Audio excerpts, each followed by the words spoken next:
मैं 110% गारंटी के साथ कह सकता हूँ कि भाई तुम्हें स्पाइडरमैन के बारे में नहीं पता है तो तुम किसी और प्लेनेट से आए हो, क्योंकि स्पाइडरमैन ने हमारी लाइफ के अंदर इतना ज्यादा इम्पैक्ट छोड़ के रखा है कि भाई कई लोगों की जिंदगी बदल गई है स्पाइडरमैन की वजह से। क्योंकि बचपन से लेके आज तक हमने स्पाइडरमैन के जितना भी कंटेंट देखा है भाई सबका सब गोटेड ही रहा है।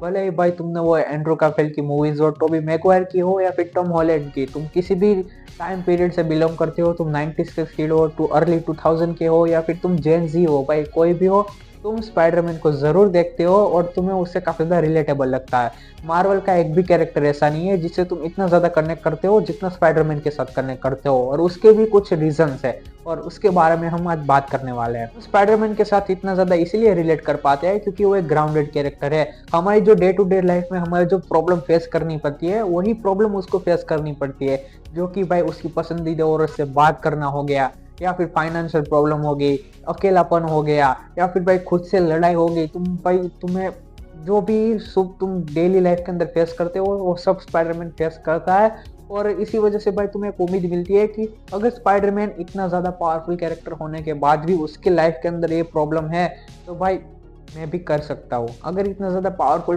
कैरेक्टर उस प्रॉब्लम को सॉल्व नहीं कर पा रहा तो मैं भी नहीं कर पा रहा, तो भाई मैं फेलियर नहीं हूँ। कुछ ऐसी प्रॉब्लम्स होती है जिसे तुम कभी सॉल्व नहीं कर सकते, बस तुम्हें उसको एक्सेप्ट करना पड़ता है और आगे बढ़ना पड़ता है। जैसे कि भाई स्पाइडरमैन 2 के अंदर हमने देखा था कि ग्वेन मर गई और पीटर अपने आप को दोषी मानता है, पर उसमें पीटर की गलती थी ही नहीं। हाँ ऑफकोर्स उसे दूर रहना चाहिए था ना ग्वेन से, पर वो नहीं रह पाता। हम सबको पता है कि भाई लोंडो के दिल का मामला कुछ ऐसा ही होता है कि भाई वो जितना भी दूर जाने की कोशिश करे वो कभी दूर जा ही नहीं पाता। और सब भी एग्री करते हैं इस बात से, भाई मैं कुछ ज्यादा नया नहीं कह रहा इसके बारे में।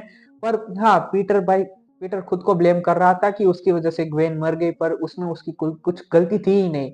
और बस यही कुछ ऐसी चीजें होती है जो हमें काफी ज्यादा रिलेट करवाती है स्पाइडरमैन से।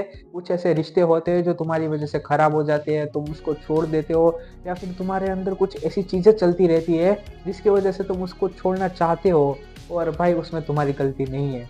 हाँ उसके अंदर तुम्हारी गलती नहीं है भाई, लाइफ है चलता रहता है। और बस यही चीजें हमें स्पाइडरमैन के साथ काफी ज्यादा रिलेट करती हो। या फिर तुम्हारी भाई कुछ ऐसी कभी कभी तुम्हारे अंदर कुछ ऐसे रिग्रेट्स रह जाते हैं कि भाई तुम किसी से इतनी गंदी वाली फाइट करके आते हो और फिर वो भाई नेक्स्ट डे तुम्हें वो देखने को ही नहीं मिलता, वो पर्सन तुम्हारी लाइफ से गायब हो जाता है। जैसे कि भाई पीटर और अंकल बेन के साथ हुआ था कि भाई पीटर अंकल बेन के साथ लड़ाई करके गया था और जब उसने देखा तो भाई कब तक काफ़ी ज़्यादा देर हो गई थी और अंकल बेन जा चुके थे। तो बस ऐसे कुछ रिग्रेट होते हैं जो हमें स्पाइडरमैन के साथ कनेक्ट करवाते हैं। स्पाइडरमैन भाई आयरन मैन की तरह काफ़ी ज़्यादा अमीर नहीं है, उसके अंदर भी फाइनेंशियल प्रॉब्लम रहती है।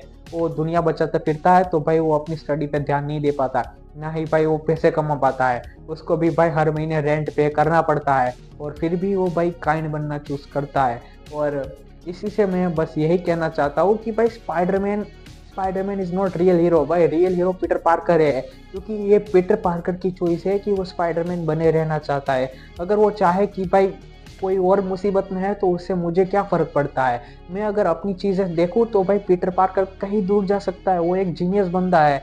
वो पर अपनी प्रॉब्लम्स को वो खुद हैंडल करना सीख ले तो, पर नहीं उसको लोगों की मदद करना पसंद है। और इसी वजह से वो फ्रेंडली नेबरहुड स्पाइडरमैन बना रहता है। और मुझे सिखा रही है भाई तुम, हाँ भाई तुम भी एक स्पाइडरमैन हो, तुम भी एक सुपर हीरो हो। तुम्हारे पास एक काफी ज्यादा रेयर पावर है जो इस जनरेशन के अंदर किसी के अंदर नहीं मिलती, और वो है तुम्हारा गुड हार्ट। हाँ ये सबके पास नहीं होता। कभी कुछ दिन ऐसे आएंगे भाई कि तुम्हें लगता है कि तुम्हें गुड बनना छोड़ देना चाहिए, तुम्हें भाई काइंड बनना छोड़ देना चाहिए। मेरे साथ रिसेंटली यही हुआ था। पर स्पाइडरमैन की कुछ ऐसी चीज़ें हैं जो तुम्हें याद दिलाती है कि तुम्हें अच्छा बनना क्यों ज़रूरी है। तुम्हें स्पाइडरमैन 2 से ग्वेन की वो स्पीच याद ही होगी कि भाई दिन के अंदर होप मिलना काफ़ी ज़्यादा आसान होता है, पर जब अंधेरी रात आती है तब तुम्हें उम्मीद बनाई रखी है और उससे जाना है, उससे ब्रेक थ्रू करना है। तो यस तुम्हारी लाइफ के अंदर कितनी भी प्रॉब्लम्स क्यों ना आ जाए, तुम्हें बस एक अच्छा आदमी बनना है, गुड पर्सन बनना है और सबको काइंडनेस शो करनी है। लाइफ के अंदर प्रॉब्लम्स आती जाती रहती है और बस इसी से हमें खुद को दिलासा देना है कि भाई तुम्हें बुरा नहीं बनना है, तुम्हें चूज करना है कि तुम अच्छे पर्सन बनो, तुम पीटर पार्कर बनो। क्योंकि स्पाइडरमैन की पावर के साथ कोई भी कूल बन सकता है, पर स्पाइडरमैन का मतलब ये नहीं है कि तुम्हें कूल बनना है। स्पाइडरमैन का असली मतलब ये है कि तुम्हें रिस्पॉन्सिबल बनना है। आई होप भाई तुम्हें पता चला होगी स्पाइडरमैन हमारी लाइफ के अंदर कितना इम्पैक्ट छोड़ के जाता है। और हम मिलते हैं नेक्स्ट वीडियो के अंदर। Bye bye, sayonara.